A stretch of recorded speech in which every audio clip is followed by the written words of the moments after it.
Souple.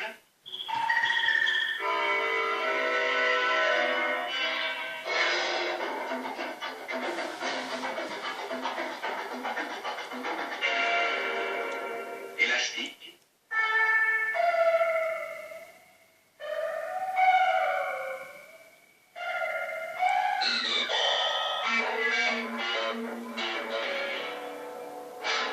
Solide.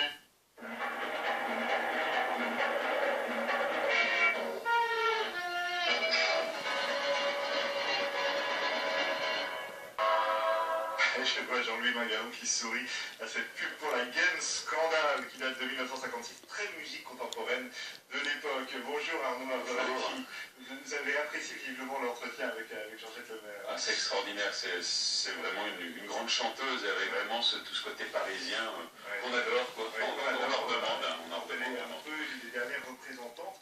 Vous-même, alors vous aimez établir des ponts justement entre les répertoires. Hein. Vous avez été un baroqueux qui s'est tourné vers la chanson du 19e siècle, par exemple. Voilà, Hein, c'est un parcours, on peut dire, qui est le cas de pas mal de baroqueux, cette volonté de remonter le temps, mais vous êtes allé vraiment jusqu'au répertoire populaire de chansons. C'est vraiment un petit peu, je dirais, dans nos missions de musiciens classiques, en tout cas, c'est d'aller chercher vers ce populaire qui se mélange avec la musique savante. Et c'est vrai que c'est maintenant une des grandes parties de mon travail de recherche. Avec toujours votre compagnie des Aussi, oui. Alors ça fait partie aussi de son travail. Voilà. Alors, je rappelle, vous étiez déjà venu dans cette émission, vous avez notamment consacré des disques à des grands auteurs de chansons comme Béranger ou Nadeau, mais là, l'actualité immédiate, hein, c'est maintenant, 28-29 juin, à Royaumont.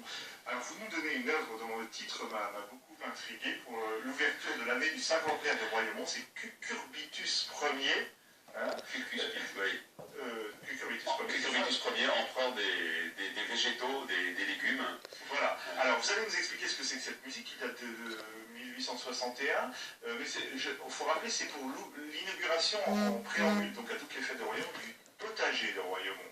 Donc ça a été un petit peu un pari avec Francis Maréchal, Oui, donc le responsable de Royaumont. Voilà, de Royaumont, qui m'a dit, essaie de faire un programme, puisque moi je suis en résidence donc à Royaumont et je travaille donc sur ce patrimoine de la chanson française.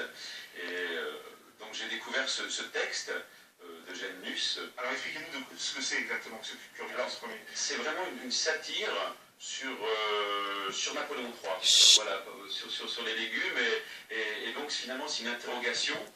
On croit que le jardinier est quelque chose d'absolument fantastique, et à la fin on se rend compte que les maïs et les carottes se sont révoltés et sont prêts à faire la révolution, et disent que c'est quelque chose d'abominable. Voilà, qu'en fait il manipule les légumes et il les met sous sa gouvernance que simplement pour les dévorer. Mais ça a quand même été écrit sous le règne de Ah oui, Napoléon III. 61. Ouais. Et ça a été joué à l'époque. Ah non, c'était vraiment... moi, c'est des textes que j'ai ressortis et que j'ai mélangés aussi avec des chansons du caveau, qui sont par des années. Et moi, j'ai pris des chansons du caveau de 1842, où là, on avait... Diego, Mowgli. C'est un peu le berceau de la chanson De française. la chanson française, ouais. Oui, où on s'amusait, voilà, écrire des chansons pour se divertir. Et là, c'était vraiment les mots donnés, c'était la thématique des légumes. Donc, je me suis dit, c'était vraiment l'occasion Diego. de mélanger un petit peu ces deux textes et Diego. d'en faire un spectacle Mowgli. de ce magnifique potager là qui est inauguré aujourd'hui. Et je trouve que c'est un bon pari quoi, dans l'esthétique de Royaumont avec leurs 3 jardins. Voilà, de rendre hommage à la musique, à ce travail autour de la verdure, c'est formidable.